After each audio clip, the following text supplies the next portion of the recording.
Hello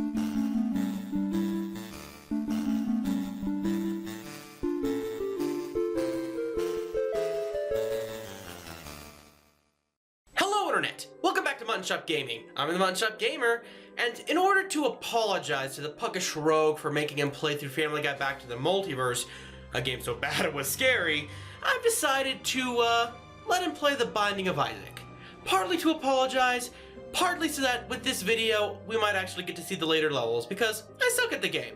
Well, let's get right to it. The Binding of Isaac. The story is explained before you get to the menu screen. Isaac and his mother live in a house on a hill. He usually played with his toys as she watched Christian broadcasts. She then appears to receive revelation from God, telling her that Isaac is corrupt and needs to be brought back, eventually telling her to kill Isaac as a show of loyalty to him above all else. Panicked, Isaac escapes to the basement, wherein he finds all kinds of monsters, holy and unholy figures, along with artifacts, contemporary and old, to help him survive, to kill him, and to find his destiny. No, not that destiny!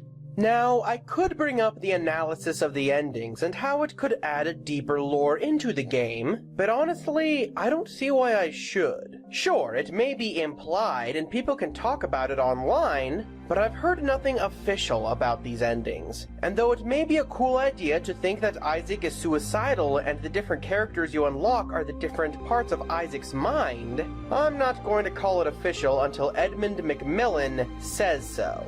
Allegedly, the story of the game was based on Macmillan's experience growing up in a strict religious home. And honestly, if that's what he took away from it, I can't blame people for thinking poorly of Christianity. I'm not going to get into the whole thing, but the game is very morbid in both story and style. The art style of the game is unique when compared to other games, but not so much when compared with Macmillan's previous games. It's cartoony and slightly morbid, reflecting his experience with Newgrounds and his own previous games, like Super Meat Boy. The color palette varies from pale monsters that haven't seen sunlight in years to monsters red with blood, to monsters blackened by curses from God. The overall tone of the monsters creates a really good balance on the browns and grays of the levels, with Isaac and particular bosses being the only main pink things on the screen. The animation for Isaac is normal, but it's subtly off for the enemies you fight, expanding their look as monsters, and the animations used to hide the loading screens only makes Isaac's life seem more traumatic, making the game darker as you go deeper into the basement. The music is crafted excellently as well, with calm environmental pieces to crazy over-the-top boss pieces that make you feel like the whole world has gone mad! The issue I have is that it seems the music gets less melody-driven as the game progresses. The music does get more intense, but it's just less memorable. I really enjoy the instruments they chose, going from chiptune style to the classical style as the game goes on, adding a sort of grandness to the world as you explore it. I especially like how the arcade is actually an 8-bit to 16-bit version of the earlier songs. The gameplay is really hard. It makes you lose everything if you die, and health drops aren't exactly common. Oh, and when you do die, you go back to the entire start of the game, not the beginning of the floor. This results in you having to be careful all the time when playing.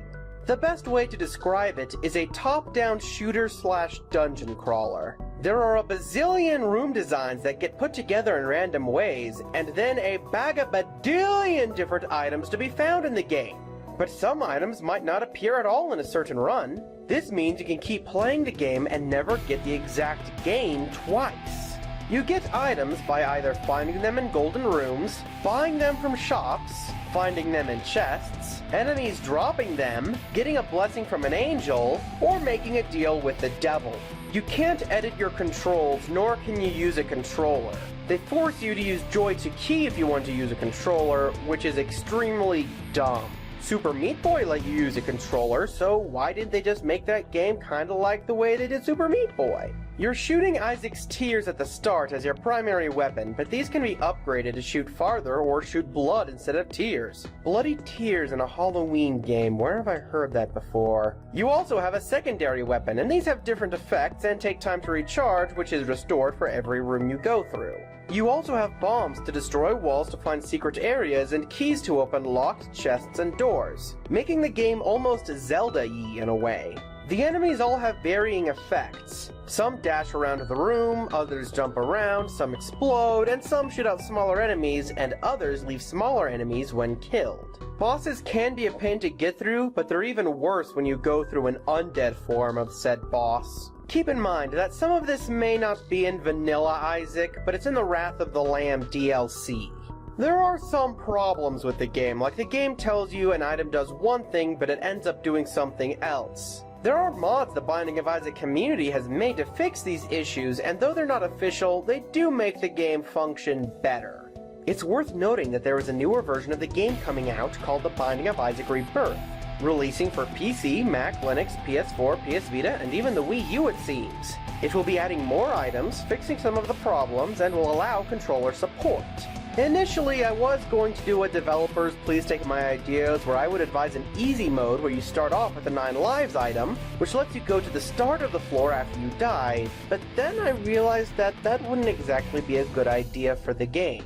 See, even though I'm not nearly pro enough to get to the absolute end of the game, I recognize the game having this level of difficulty is part of the experience. In this grim, morbid world filled with blood and excrement, the game being difficult gives you an even greater feeling of triumph when you manage to beat it because you escaped this world of horror. And even though the game is too tough for me, I do enjoy starting again when I die because of the changes it makes every time.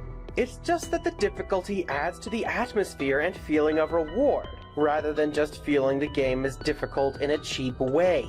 Other indie games have strived for this feeling and failed, but Macmillan, he knows how to do this very, very well. I'm gonna go ahead and give this game a B+.